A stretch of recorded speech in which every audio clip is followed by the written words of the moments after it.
بسم الله الرحمن الرحيم والصلاة والسلام على أشرف المرسلين.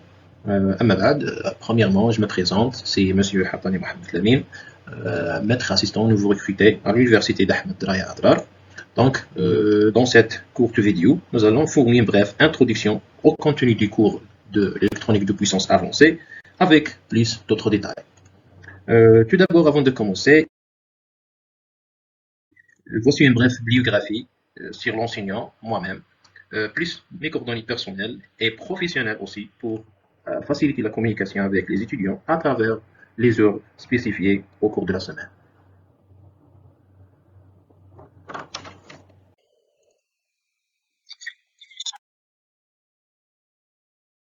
Donc, commençons par une vision générale, un résumé à propos de notre cours, c'est de l'électronique de puissance avancée, qui traite plusieurs titres, dont les plus importants sont.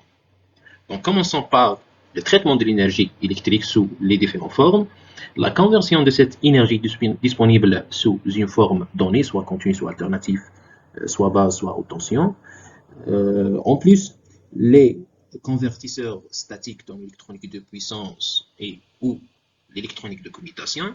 Et finalement, les cycles de commutation pendant le transfert d'énergie entre les sources d'entrée et les charges de sortie. Donc, voilà les généralités sur notre cours à enseigner, qui est le cours d'électronique de puissance avancée.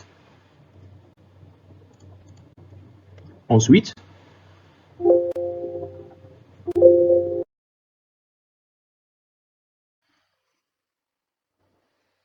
concernant les prérequis de ce cours, donc pour être en mesure de comprendre le contenu de ce cours, les étudiants doivent avoir des connaissances préalables en, premièrement, les composants de puissance, soit les composants actifs, soit les composants passifs. Deuxièmement, c'est l'électronique de puissance de base. Les années précédentes, soit dans une formation extérieure.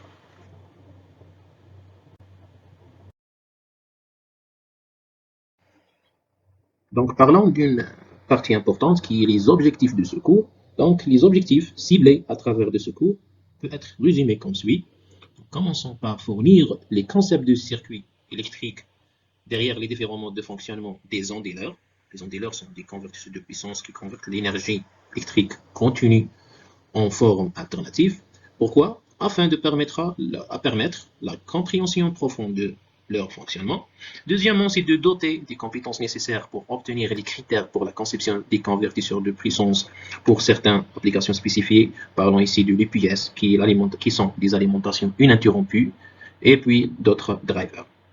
Le troisième point, c'est la capacité d'analyser et de comprendre les différents modes de fonctionnement des différentes configurations de ces convertisseurs de puissance. Et finalement, c'est la capacité à concevoir différents onduleurs, soit monophasés et soit triphasés. Voici en général les principaux objectifs visés ou ciblés dans ce cours.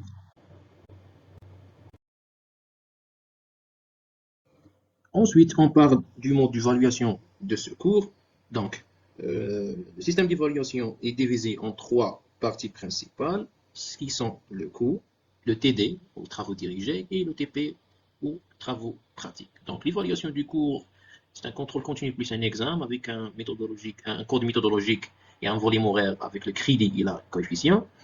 La répartition de notes du TD puis le TP est bien claire, qui inclut la présence, la préparation et la participation, plus des tests ou des devoirs, et plus des comptes rendus dans le cas des travaux pratiques.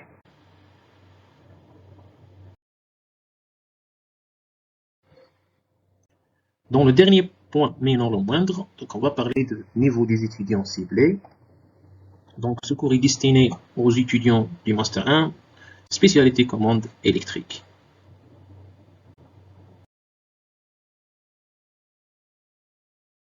Enfin, nous espérons que le contenu de cette courte vidéo sera clair, surtout pour les étudiants concernés de ce cours d'électronique de puissance avancée en Master 1. Et merci pour votre attention. Et salam alaikum wa rahmatullahi wa barakatuh.